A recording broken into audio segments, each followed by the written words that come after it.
Well, what's up, everybody? Performance of the night. Muniz, Trujillo, Vern, and Phillips. They all got $10,000. You know the gate. I already told you. I'm sorry you had to be squished next to Kevin Iole all night tonight. But thanks for coming, everybody. Talk to me. It was worth it. Thank You you. get squished in there. Can you just give me your overall thoughts of the event? It was a big night. It was a big night for us. We pulled a huge number. Rumble was just telling us that we're over 2 million already views. To put this into perspective, when you think about ESPN. We're on ESPN for a fight night. We do anywhere between 750,000 to a million viewers, right? And sometimes if we knock it out of the park, it's 1,200,000, 1,500,000. We're over 2 million views tonight live, and that doesn't include the power of that was in the room tonight as far as social media goes. It's massive. We literally had the most powerful people on the internet in the room tonight. And you had quite a few celebrities as well sitting next to you. Can you kind of talk to me about what it's like to have your friends and all of the people around you? Yeah, no, it was awesome. People that to have Brady, whom I have a great relationship with. Believe it or not, I wear Travis Scott's. I have like 300 pairs of them, and this is the first night that we ever met. And thank God he's really cool and funny and everything else. I don't want to have to go home and burn 300 pairs of Travis Scott's. When you meet people who you admire and they're worth your admiration, it's always cool. So, yeah, Travis Scott. I get the whole Travis Scott thing. Not just his shoes are cool. He's one of the funniest and coolest guys I've ever met. And you have a new champion tonight. Can you talk about the main event a little bit? Yeah, so as far as the live event goes, I mean, I've been talking to you guys about this since day one. My team, absolutely kills it when it comes to the production of the show. The in-house live event was good. My entire staff, everybody that did what they did tonight, put on an incredible event. The things that we can't control are the fights, and we're still at a place where, like the Sheena fight, Cataline is very green, so it was a foul, but you can see that she definitely has a future in the sport. Can you give us an update on Sheena's health at all? Yeah, Sheena's okay. She usually does that to other people, and tonight it happened to her. But I mean, she's such a huge superstar for us, and obviously, incredibly, everything she does is incredibly viral. Sean Strickland tweeted that there may have been something between him and Machine Gun Kelly. Can you talk to me about what happened there? You can't bring Sean Strickland around any other human beings. It's like, you know what I mean? It has nothing to do with Machine Gun Kelly. It's about humans. There was a recent video of Jon Jones getting like body slammed and thrown around. Is he healthy? Really? I know nothing about this. He's I guess in New Zealand or Australia or somewhere, and he's getting thrown around by the rugby guys. They were throwing him around? Yeah, he got thrown onto like mat and all kinds of stuff. So I'm assuming you haven't talked to him about his health. I'm assuming he looks to be okay. Okay, that sounds good. I'm happy to hear that. I know nothing about this. So he's not going to be the headliner for UFC? Who knows who's going to be the UFC 300 headliner? We've been working on it. It's been interesting. I can tell you that, because obviously we want to deliver. I keep saying this. Figueiredo versus Cody Garbrandt is literally the first fight of the night. So when you look at the card where it sits today, every single fight could be a main event on a fight night or a pay-per-view.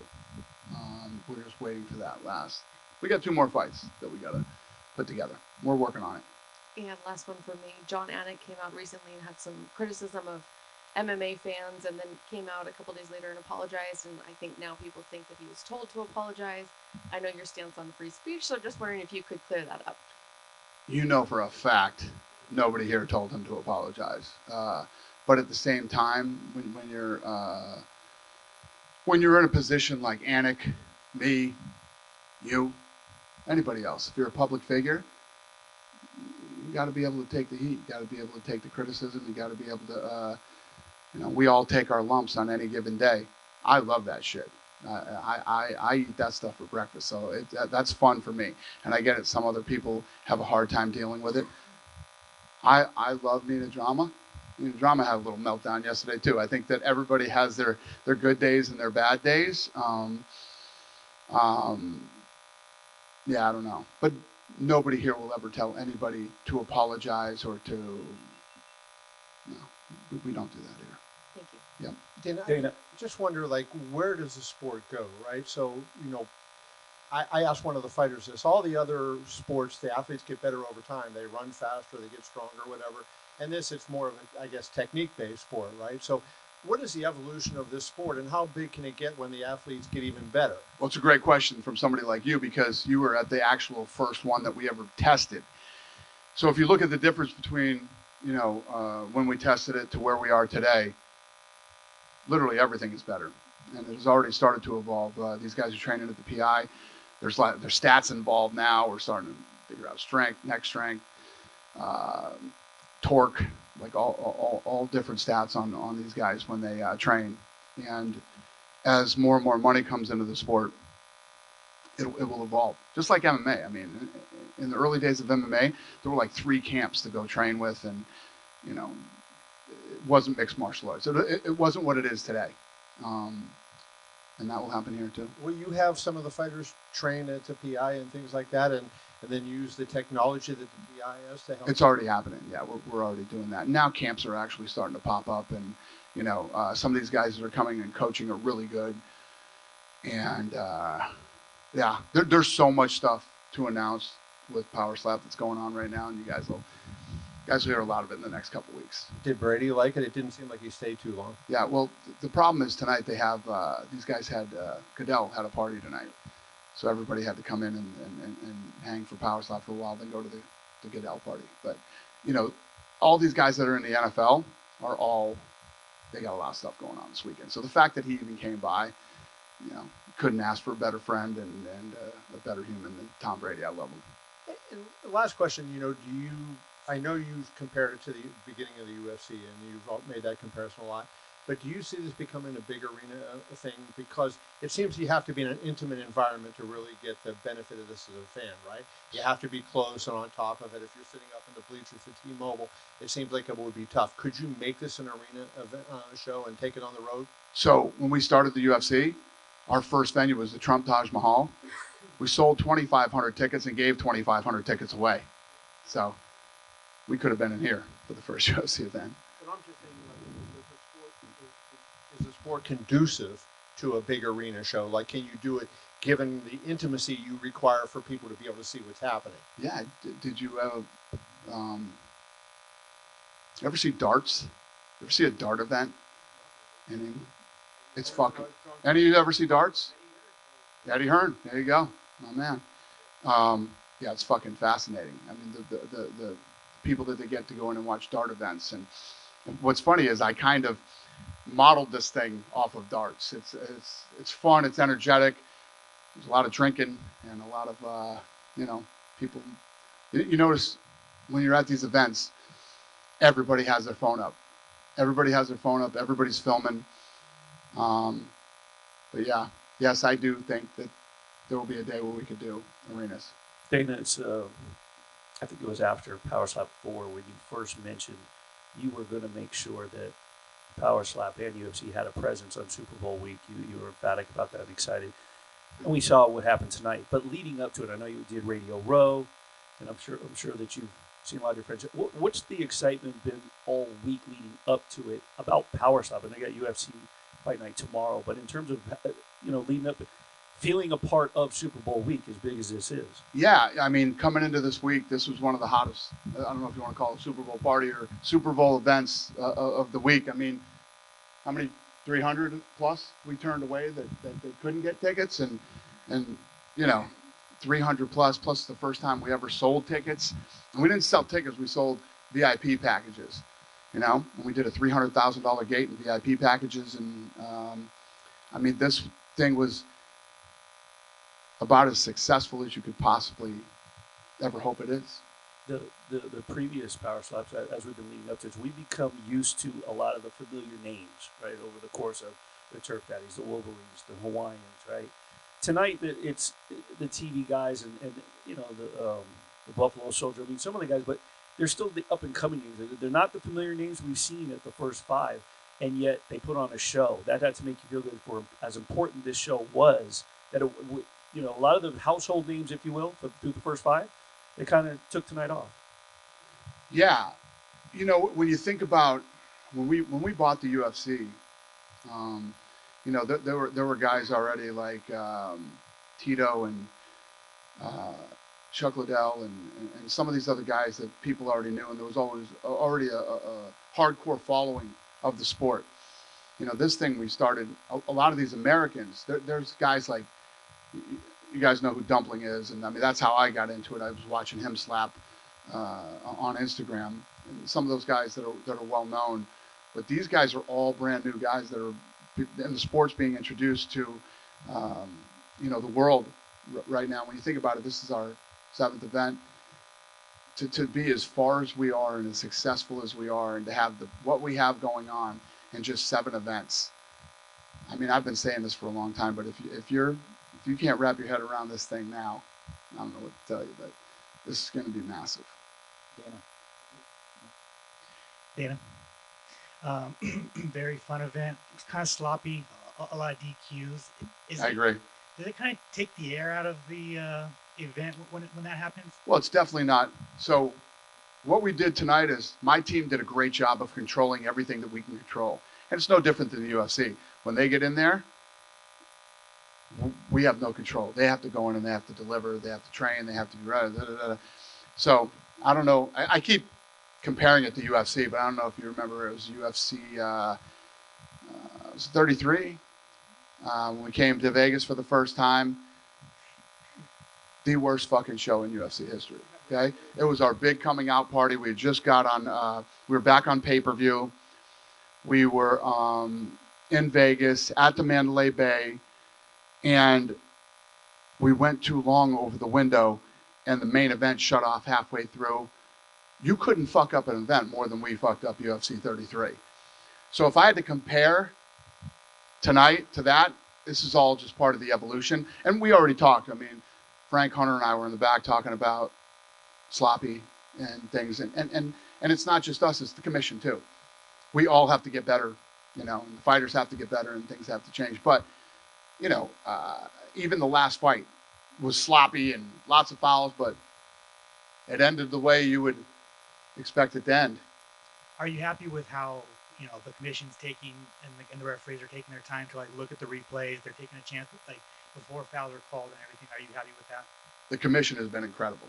I mean, this commission right now is one of the greatest commissions we've ever worked with, and these guys have been phenomenal. I think they already have a meeting set up next week to start going over stuff again and making sure we all get better. You got the Fertitas out of their castles. How did they enjoy the show? It was good to have the boys out again, and you know, it's a big night when you get Frank out. You know what I mean? It's a big night. So yeah, all the stars were out tonight. I wanted to ask you. Obviously, there's a UFC event tomorrow, but was there ever, when you were laying out the schedule, to try and do a UFC pay-per-view on Super Bowl weekend, or was it just wasn't going to happen? What's the question? When you were laying out the schedule for 2024, was there ever a thought to put a UFC pay-per-view before the Super Bowl on Sunday? No. And then you met with BKFC and Sakibara. Anything cool? Yeah, I've been taking some meetings. You know, Saki Kabara and I have an incredible relationship and an incredible history. The whole battle between UFC and Pride back in the old days, and we're talking about some stuff. And then the bare knuckle guys came out to meet and ask some questions. I never met him before. Nice guy, liked him. Your chance Horiguchi comes back to the UFC. We'll see. And 2 last ones from me. Joe Pfeiffer's obviously headlining. I'm so excited for that fight. Yeah, just kind of to talk about it. Yeah, I mean, he is the epitome of every sports movie you've ever seen, overcoming, you know, adversity and broke, struggling, but keeping his eye on the prize, struggling to get to, you know, he's had this dream of where he wanted to be, gets back in, wins, gets the contract in spectacular fashion, and goes on a 5-fight win streak, or however many fights he's on now, and all by finish. And now he's taking on a badass dude that will break him into the top 10 if he wins. You couldn't have a better story than this. It's like, It's like a real life Rocky movie. Obviously, we got to see how the fight plays out, but he goes out there and does what he does. He is in the top 10. With the middleweight division kind of all over the place right now, like, is there a chance Pyford gets a top contender fight soon? Well, I mean, I believe that if he wins on Saturday, he breaks into the top 10. So once you get there, anything is possible. And finally, for me, Niners or Chiefs on Sunday. Who you picking? I don't give a shit because the Patriots aren't in it. But I just think it's hard to bet against Mahomes, Kelsey, and Reed. But I do think that the 49ers are a better team. I just think that Kansas City knows how to win. But at the end of the day, whoever wins. I could care less. Go ahead, brother.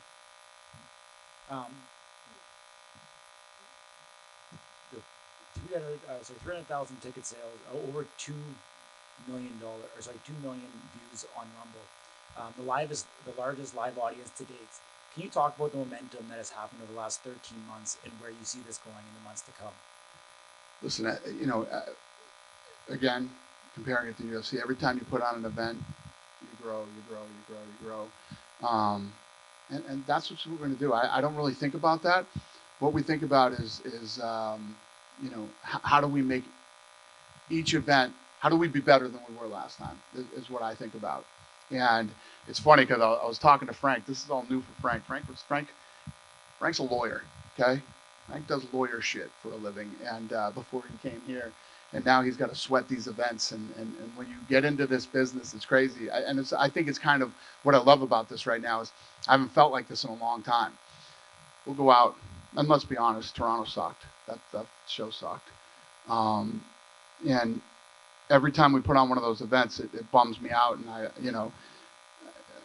try to figure out what could we do different next time we do. But I don't sweat the events like I do. I feel that I don't know what it is. I don't want to call it butterflies or what you want to call it, but I feel it now when we do these power slap events because we're building something and it's growing. And when you put on an event like tonight, like the people that showed up, you have one chance to make a first impression. So everything from the music to the lighting to the pace to the food and the drinks and the service and getting in the front door, and all these things are things that you're worrying about and making sure that you try to make sure it goes smooth. And it's what makes doing what we do fun, yet it's fucking brutal at the same time. Yeah, I mean, you had incredible celebrities here tonight. You've talked in the past about having celebrities participate in slap fighting matches. Have you had any further conversations recently? Not really, no. I mean, you're going to get like former NFL guys and former athletes, and that's going to happen. And again, as the money continues to get better and better, it will just eventually happen. You talked earlier this week about Hawaii, Texas, New Jersey, Florida, California. Is there anywhere that you can that you see yourself going first between those? Hawaii. Any particular? We got a lot of Hawaiians, and we haven't been to Hawaii with the UFC. And I love Hawaii, and I'm sure you guys do too. Wouldn't suck to fly out to Hawaii and watch some slapping. So, yeah, I think we all like the idea of Hawaii. So we're kind of got our sights set on Hawaii right now. Two places that we really are excited about is Hawaii and Houston. Awesome. The performances tonight, which ones stood out to you and which ones were your favorite? I mean, you'd have to go with I was so excited for the co-main event, leading up to this fight. The co-main event and Trujillo. Awesome. One last one. At the MMA Awards last year, Mark Smith talked about the potential of using neck guards and or hand guards. Has there been any further conversation about that with the commission? About what? About using either neck guards or hand guards? No. Okay, thank you. Cool. Right here.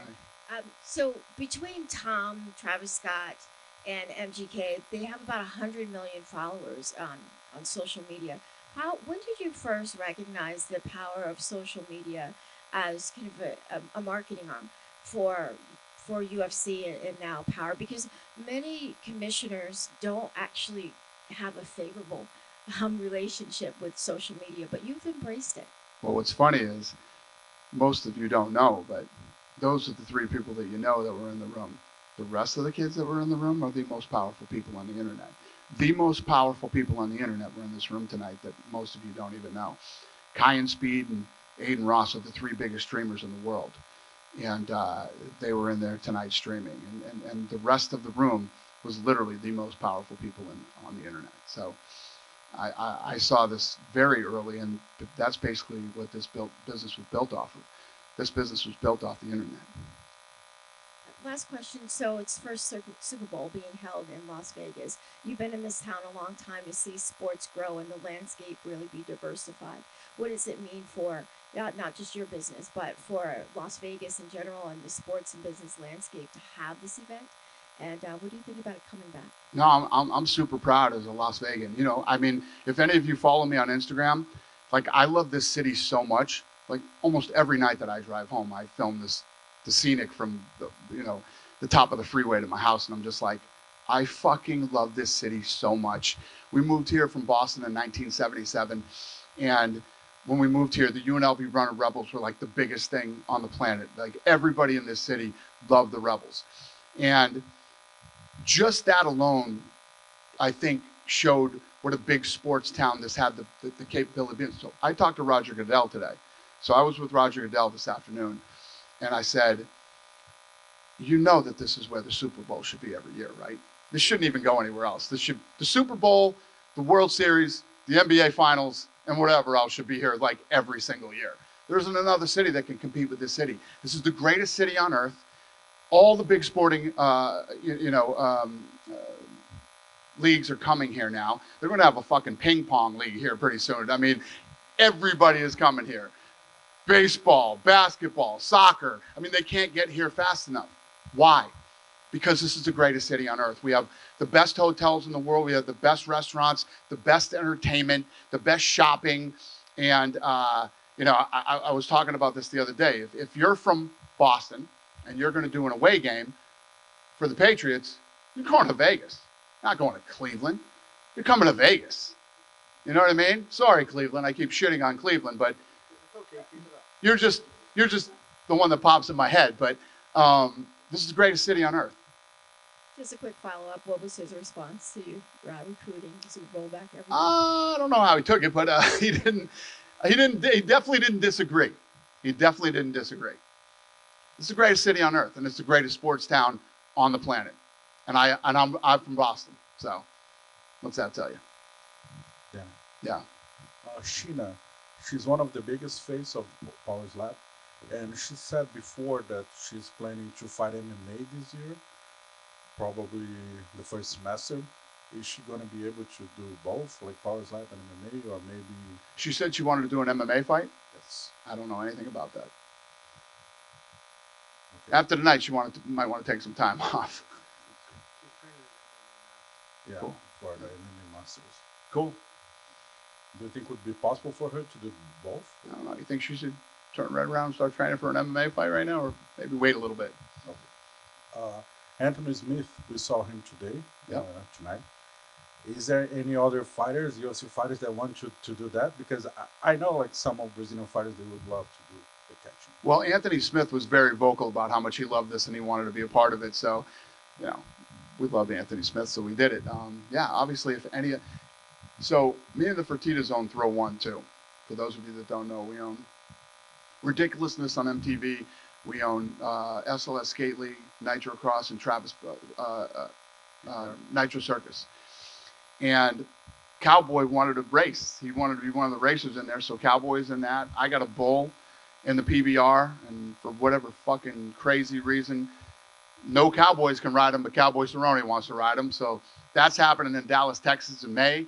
We got a lot of fun shit going on. Obviously, these fighters, when they retire or if they want to do other things, we got a lot of stuff to do. You said Cowboy it's funny because during part of his career, you were kind of concerned about the things he was doing besides. Well, he doesn't have a career anymore, so Yeah. I mean, if you want to ride Twisted Steel, who is like 33-3 against fucking cowboys who ride bulls for a living. He's a grown man. What am I going to do? Fair enough. So you had Travis Scott, Tom Brady, Charles Barkley. Who did like most of the Mets? Who liked it more?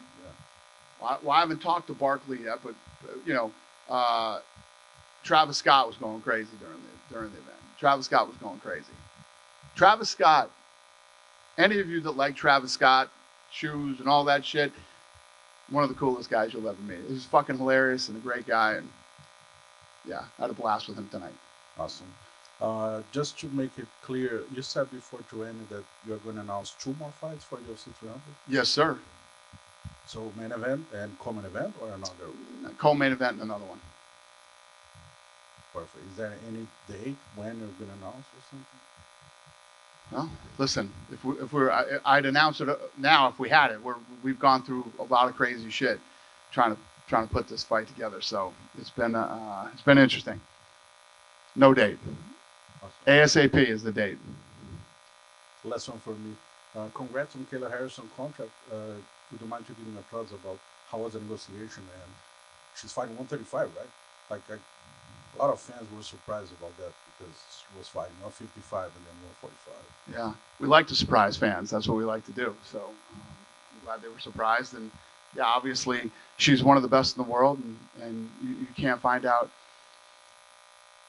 know how good you really are unless you fight in the UFC. So she's going to get the opportunity to prove whether she is or not. Hey, John from Fight Beats here. Congratulations on getting Power Slap officially sanctioned in the state of California. Thank you. Is there a city in California you'd like to go to first? We were talking about that. It's a great question. We were talking about possibly, obviously Southern Cal, go down to maybe San Diego, or I don't know yet. We've kind of kicked it around, but the first 2 that we're really focused on right now are Hawaii and Houston. Is where we want to go. And as a Seattle native, I have to ask, when is the UFC coming to Seattle? Good question. I mean, we've got a lot of places that we haven't been to since COVID. Seattle's definitely one of them. I mean, it's a great market for us. It's always been really good to us. When we first went there and did our first event, I mean, we went back like 3 times in a row, I think, right after that. That's how good Seattle was. So we'll eventually get back to Seattle. Okay, cool. And one last question. Do you always hit on 16? Do what? Do you always hit on 16? I'll check you out. Yes. Always. Unless the cards are goofy. I usually play by the book unless the cards are weird and I got a gut that I shouldn't. But yeah, I always hit on 16. What about 17? Did you go there? Do I hit on 17? Yeah. That's fucking hilarious you asked me that. So I was in a... I need some tips. This is awesome. So I was in a blackjack tournament a few years ago. The trophy is in my office, right? Yeah. Like my blackjack trophies are like some of my fucking most prized possessions. When I die, I want them to fucking like lay me in there with the trophy. Yeah. So I'm in a blackjack tournament, and you had to pay $250,000 to enter that blackjack tournament. But because I was a celebrity, I didn't have to pay. So I made it to the last table, and I'm playing against all these guys. So we're going. So they set up the last table. 5 people go to the last table, and this guy. So there's a lot of waiting while you know. So this guy comes up to me and says, "Hey, I'm a big fan." Da da da da. I'm like, "Oh, cool, thank you." Blah blah blah blah. And he says to me, "You know how this works, right?" I'm like, "No, I don't understand. How what works?" He goes, "When you make it to the last table, we all split the pot."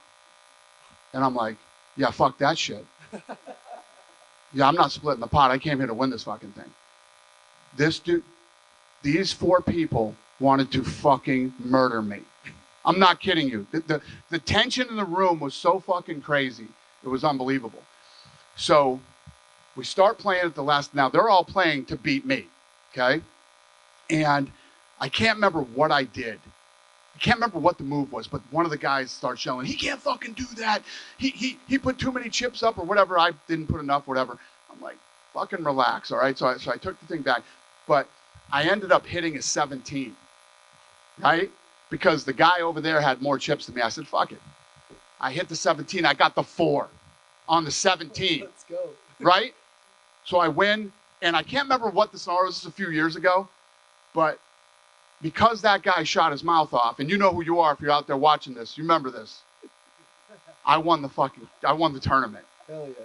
And literally nobody fucking said anything to me. My big fan just got up and fucking walked out. And I had this lunatic friend of mine that was there from Boston. He starts screaming, he's the greatest blackjack player in the history. And these people wanted to kill. Anyway, fucking story's too long. But anyway, yes. All right, cool. I hit a 17 one fucking time, and I won the blackjack tournament. Yeah, It was a $250,000 winner take all blackjack tournament. I'll hit on 17 tonight. Don't do it. It was the fucking luckiest thing that ever happened to me.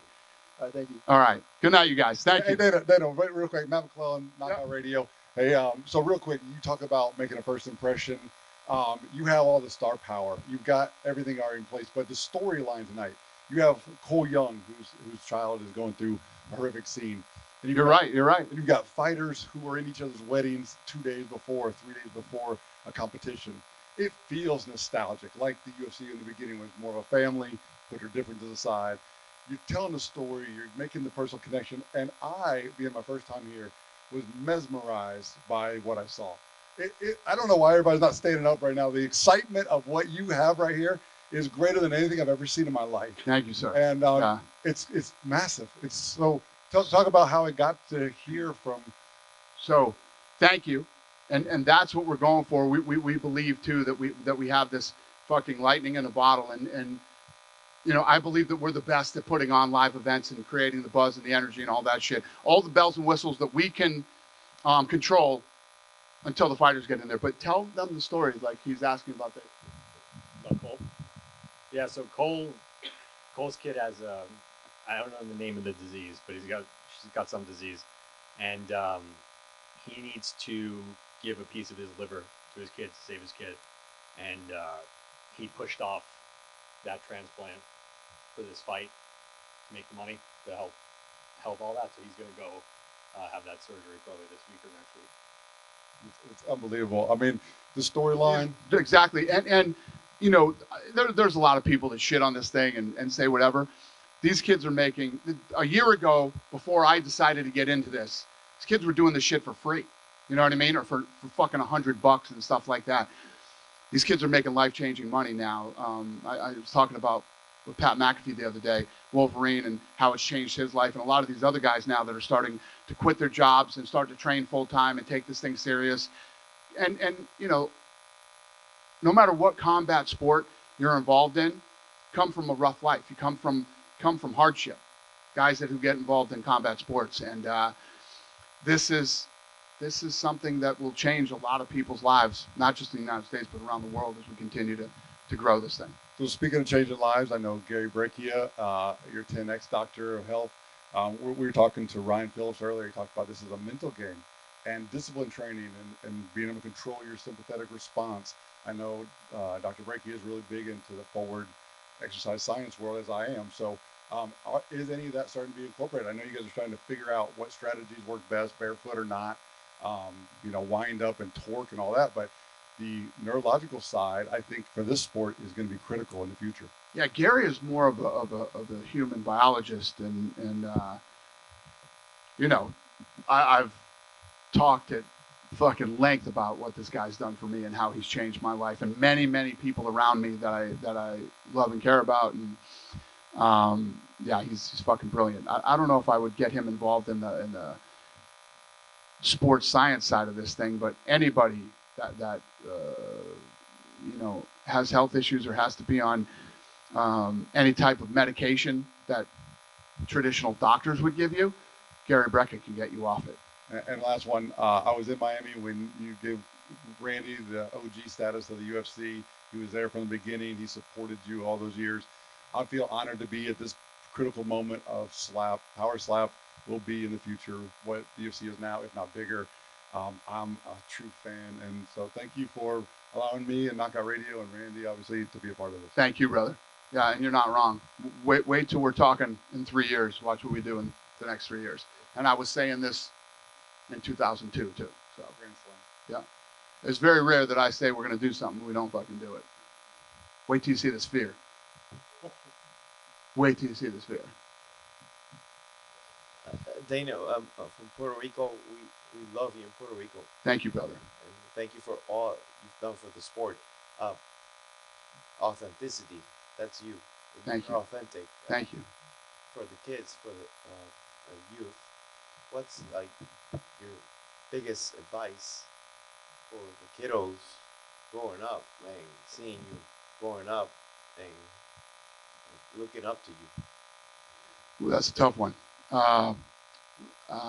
Listen, you know what I'm all about. I believe that, I think that the world has become very soft, and a lot of people bitch and complain about a lot of stuff. One of the great things about being in this business is what I was just talking about earlier, is that the people who are in this sport, whether it's slap or boxing or MMA, come from hard places, come from tough upbringings or tough backgrounds, and life is tough, the world is tough. Nobody's gonna fucking be nice to you. Nobody's gonna, you have to get out there and you have to figure out who you are, and you have to grind and work hard every day, and can't let in. If I listened to anybody ever, I would have never stuck with the UFC. Everybody said it's hard to wrap your brain around the fact that the UFC at one time was so bad that we couldn't go to venues, and it wasn't allowed on pay-per-view, let alone getting on free TV and all this stuff. I don't listen to any of that bullshit. And it's the same thing with Power Slap.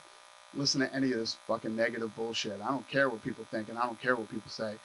I figure out what I want to do. Why am I doing the Sphere?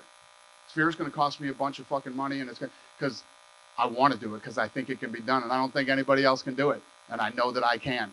That's why. And I like to do these things. I like to challenge myself, and I like to build stuff that people say can't be built. So I don't know if that inspires anybody, or if people, give a shit one way or the other, but that's who I am, and that's what I like to do. Thanks for coming tonight. I appreciate it.